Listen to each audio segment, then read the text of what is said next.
Magandang araw mga kaibigan. Bigyan natin ng reaction opinion itong post ni Elmer B. Hugalbot. Title is Pull the Plug. Isinare niya ang pahayag ni Mayor Benji Magalong tungkol sa kahihinatnan ng ICI. Ito, basahin ko muna ang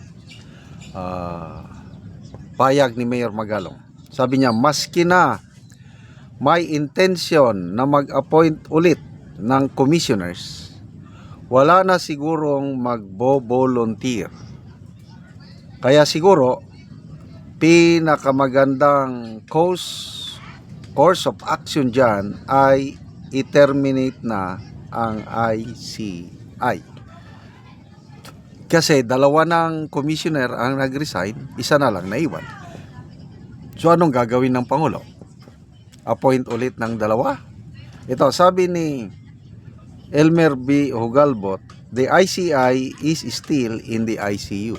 O, parang pasyente, nasa intensive care unit ngayon ang ICI. Naghihingalo ang buhay.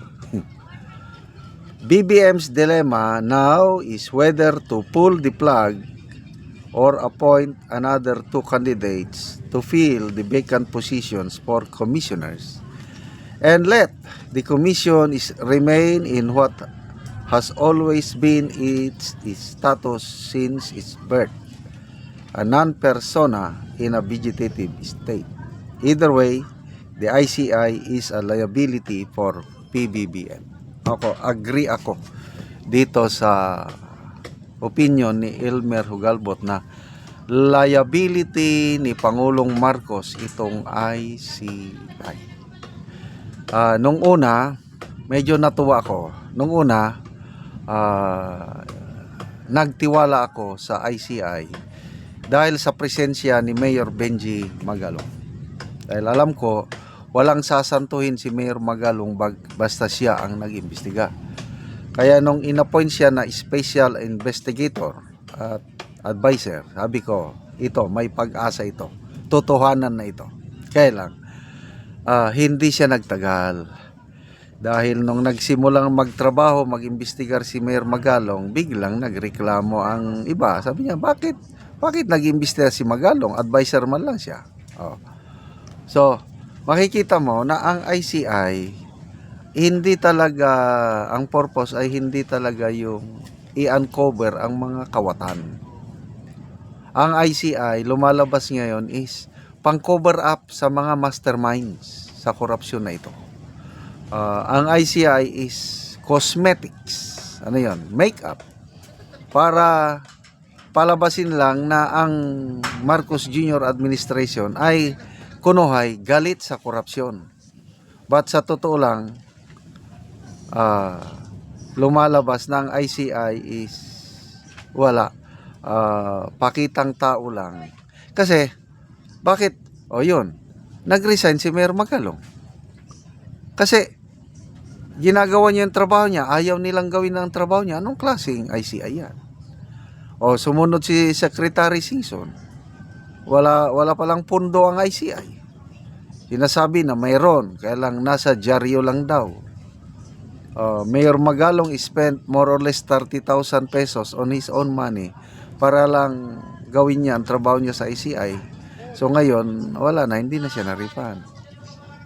Ito ang pinaka malaking dagok, yung SGB country manager na si Rosana Pajardo, resign effective December 31. So wala na. Yung chairman na lang ang naiiwan. So, ano kaya ang gagawin ng Pangulo? Mag-appoint ng dalawang commissioner or i-abolish na ang ICI? Kung i-abolish niya ang ICI, lalo siyang mapapaya. Talagang pag-aamin na hindi epektibo ang ICI kung i-abolish niya. Kaya sa tingin ko, to save his face, mag-a-appoint ng dalawang commissioner para iligtas sa lalong kahiyan ang kanyang administrasyon.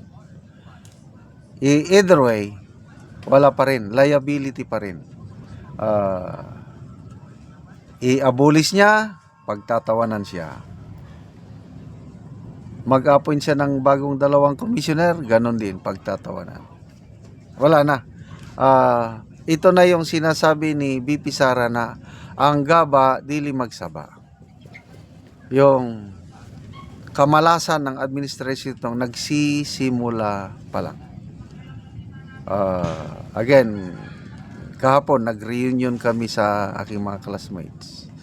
Yung isa kong classmate na mahilig din sa politika, nagsabi siya na huwag tayong mag-usap-usap sa politika, baka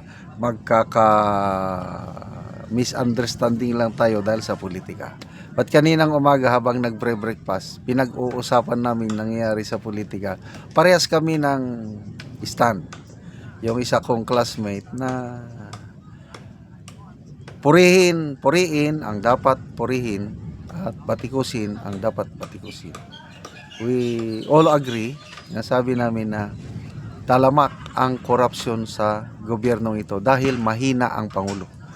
Sobrang bait ng Pangulo.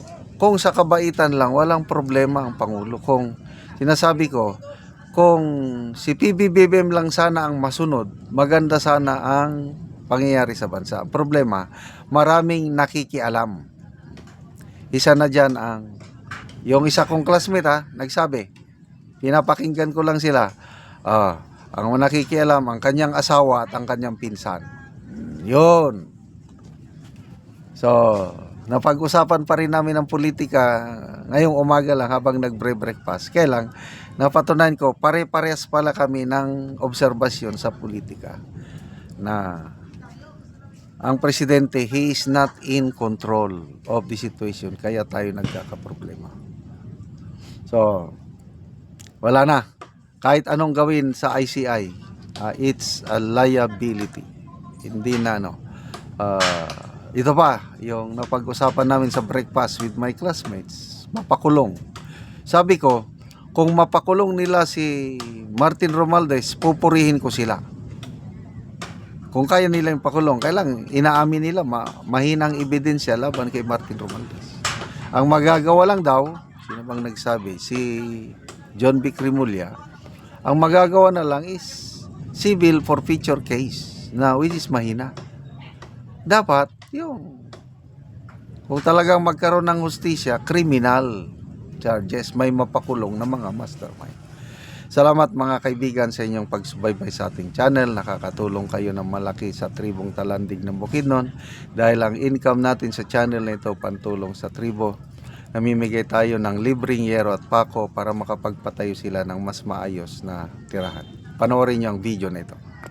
So maing buntag na ako rin ni nanay, so si nanay natagaan ni siya giyero, so dili niya mapasan tungod kay senior na siya o giatod lang ni ganina sa iyang apuhan, so diri na lang gisandig na lang, so mo ni ang among gihatag nga yero sa iyaha. So nay, maing buntag Sam. o so unsay imong masulti nay nga natagaan ka giyero?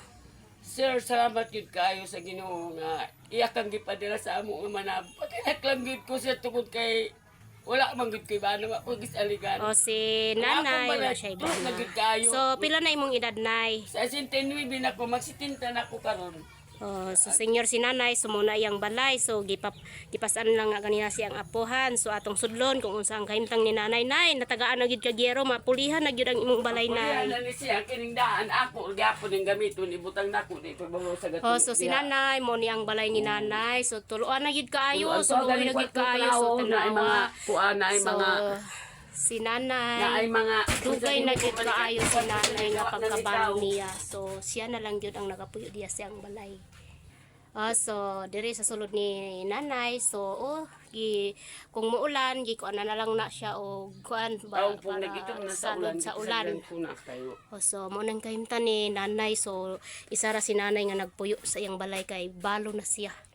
So nay, pila na ni katuig ang imong balay nay nga o pila na pud katuig nga nabalo ka?